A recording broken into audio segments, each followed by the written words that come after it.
El criterio lo tienen ellos, ¿no? Son ellos los que deciden y los que eligen trabajar conmigo. Ten en cuenta que los actores siempre estamos, bueno, y los directores, un poco al servicio de la industria y dependiendo también de los proyectos que se consiguen realizar y que obtienen la financiación y las ayudas necesarias, ¿no?, a nivel de producción. En este sentido, quizá yo empecé a trabajar muy joven y he tenido suerte de trabajar con cineastas profesionales de una importante trayectoria en España, como son Jaime Chávarri, Mario Camus, Manolo Gutiérrez Aragón, gente con poso, ¿no?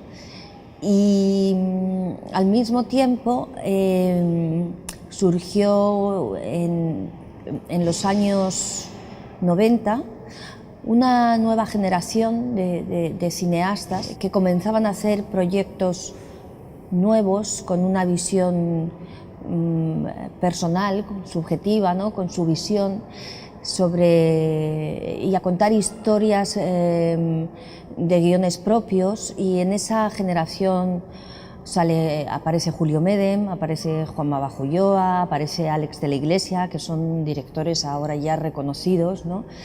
Y tuve la suerte de participar en la primera película de Julio Medem, en Vacas.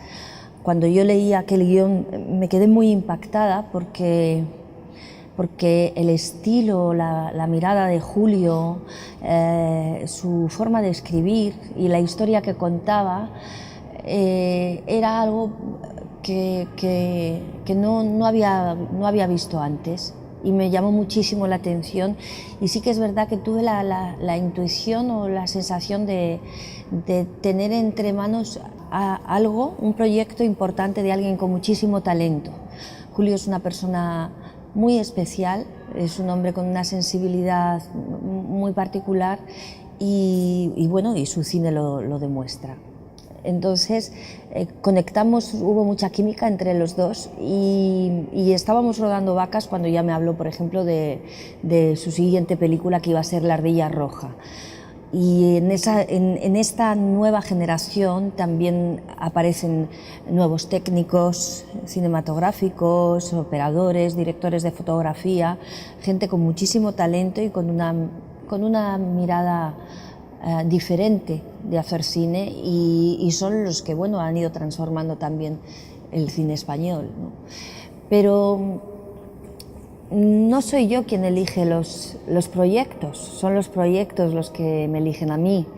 En el caso de Isaac y la Cuesta e Isa Campo, nos conocimos hace ya como 10, 11, 12 años en un festival en Canarias, y me hablaron de un proyecto que era La Próxima Piel, y tardamos 10 años en sacar la película, en encontrar financiación y en poder rodar la película. Y durante esos 10 años yo tenía miedo, pensando, pues bueno, está pasando el tiempo, es posible que a lo mejor cambien de idea, lo cual es muy respetable, ¿no? Y finalmente este personaje lo termina haciendo otra actriz. Tuve la suerte de que no cambiaron de opinión. Al mismo tiempo he trabajado en Julieta, de Pedro Almodóvar, o sea que tampoco es que yo sea una actriz exclusiva de un cine independiente, ¿no?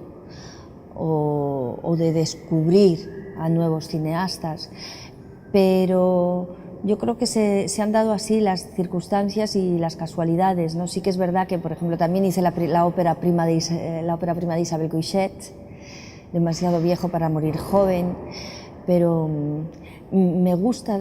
Ten en cuenta que yo empecé muy joven, empecé con 15 años, y paradójicamente cuando yo empezaba entré en un mundo de adultos, porque siempre me relacionaba con la gente del cine, que se convirtieron, además de compañeros, muchos de ellos en amigos, y solía asistir a reuniones y a lugares donde la gente con la que yo salía pues eran Jaime Chávarri, ¿no?, o Félix Rotaeta, o Mario Gas, que es un director español también de teatro. Y me ha gustado también estar siempre al lado de de personas que me gusta escuchar, que me aportan algo, ¿no? Así que quiero decir con esto que son las paradojas del destino. Igual he participado de proyectos de gente joven y de óperas primas, pero al mismo tiempo me alimento de personas de una generación más adulta que la mía, ¿no? Más mayores que yo, intentando también recoger y aprender de sus experiencias. No me lo puedo creer, Julieta. ¡Madre mía! ¡Qué sorpresa!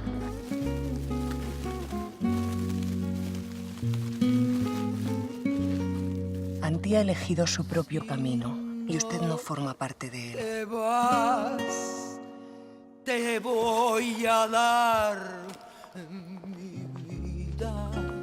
No veo a Antía ni sé nada de ella desde hace 12 años.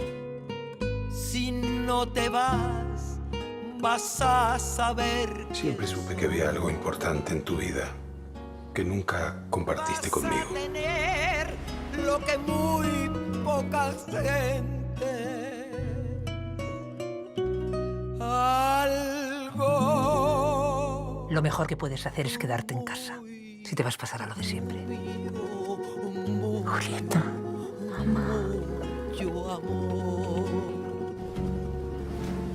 Querida Antía, voy a contarte todo lo que no tuve ocasión de contarte. Porque eras una niña. Porque me resultaba demasiado doloroso. O por simple pudor.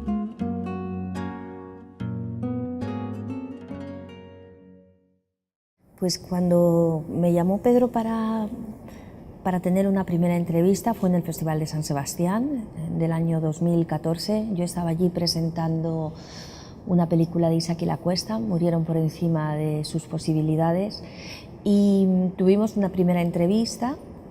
Después de eso él me quiso hacer una prueba y luego ya me mandó el guión diciéndome que le motivaba a trabajar conmigo y que quería trabajar conmigo.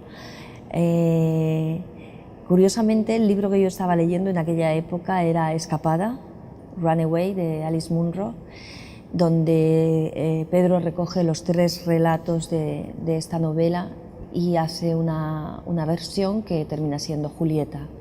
A la hora de trabajar con Pedro, yo le pedí referencias y él es un hombre que te da también muchísima información, ¿no?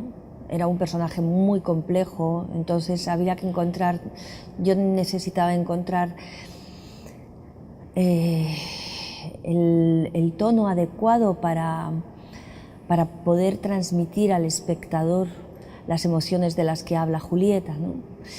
Y por suerte tuve bastante tiempo para preparar este personaje, porque no son territorios profundos, habla de un dolor hondo que se ha instalado en este personaje de Julieta, y había que ir encontrando el camino para llegar a esa hondura. Entonces, al pedirle referencias, él me habló de un libro que fue determinante, El año del pensamiento mágico, de Joan Didion, una escritora americana magnífica, y en ese libro ella relata en primera persona el duelo sobre la pérdida del amor de su vida. Entonces, para mí este libro fue esencial a la hora de interpretar a Julieta, porque ella cuenta muy bien lo que significa el dolor de esta pérdida.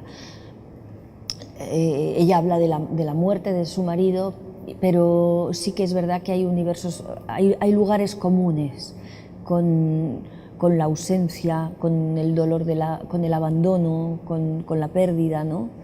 Y eso me ayudó mucho también para Julieta. Pero bueno, aparte de este libro, también me recomendó, por ejemplo, yo no sé la traducción en francés, pero una novela que se llama De vidas ajenas, de Manuel Carrer.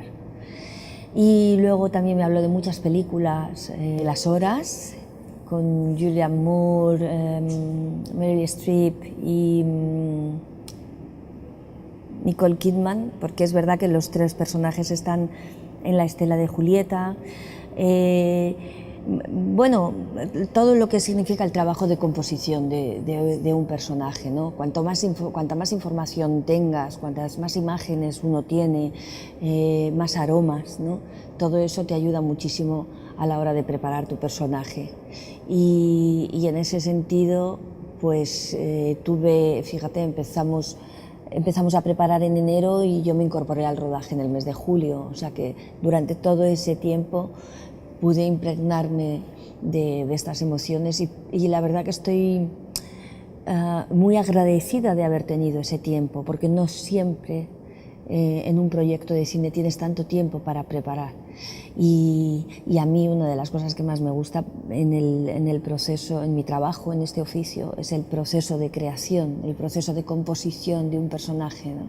Cómo vas nutriéndote de diferentes elementos, ¿no? Como para crear un perfume hasta que encuentras el aroma apropiado para que el director pueda hacer su película, porque al fin y al cabo los actores somos un vehículo para el director. Él es el gran compositor de orquesta y es su mirada la que prevalece, ¿no? Su mirada es la protagonista. Por mucho que pase el tiempo, yo no la pienso olvidar. Las historias de amor no cambian. ¿Cómo Teodoro requiebran los hombres a las mujeres? Lo único diferente, Vistiendo de 1000 mentiras una verdad. es la forma de contarlas. Si no te quiero te enfadas y enojas te si te quiero. Esta la escribió Lope de Vega Porque ahora serás mío. y la dirigió Pilar Miró. Naturalmente es del hortelano el perro. Ni come ni comer deja. El perro del hortelano. Pilar Miró para mí ha sido una persona muy importante, porque no solamente por el hecho de haber trabajado con ella en una película como El perro del hortelano, que es una obra de Lope de Vega y que es interpretada en un texto, en verso, ¿no? Y cuando a mí me llamó Pilar, yo nunca había trabajado en verso, tenía muchísimo miedo. Normalmente siempre una tiene miedo, es algo que nos acompaña afortunadamente, porque ese miedo también es el que te desafía y es el que te reta y es el que te hace prepararte y no querer decepcionar ni al director ni a los espectadores, ni a ti misma. Y Pilar me ofreció este personaje, que es una protagonista, un personaje bellísimo, ¿no? que engloba la feminidad, la picardía, la rapidez, ¿no? Esta condesa de Bellflor. Sino porque además también Pilar es una, fíjate, te hablo en presente, porque es alguien que tengo muy, muy presente siempre, ¿no? Era una mujer con una gran personalidad, una mujer muy auténtica, una mujer que luchaba hasta el último momento para conseguir lo que quería y en lo que creía, una mujer con unos valores y un sentido de la honestidad y de la nobleza, ¿no? De la lealtad muy importantes, ¿no? Una mujer con unos valores, con mucha solidez, ¿no? Y es alguien que me transmitió, por suerte, pues esos valores, ¿no? Hasta el punto de que yo todavía hay muchos días que pienso en ella a la hora de tomar decisiones importantes. Y luego fue maravilloso porque, claro, a pesar de todas las dificultades que tuvimos en el rodaje de esa película, porque fue una batalla conseguir llegar al final de ese rodaje por diferentes problemas que hubo. Incluso se llegó a cortar el rodaje, estábamos rodando en Portugal y hubo un momento en que tuvimos que parar el rodaje por problemas de financiación y luego lo retomamos. Entonces, bueno, vivimos un viaje lleno de vicisitudes y fui nominada a los Goya y fue mi primer Goya. Entonces este año es verdad que también en ese sentido estaba íntimamente presente Pilar Miró. Las furias no existen. Claro que existen. Cuando alguien hace algo contra la familia, se introducen en su mente como un veneno.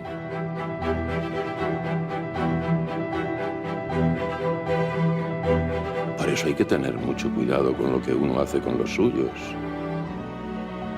Nunca sale gratis.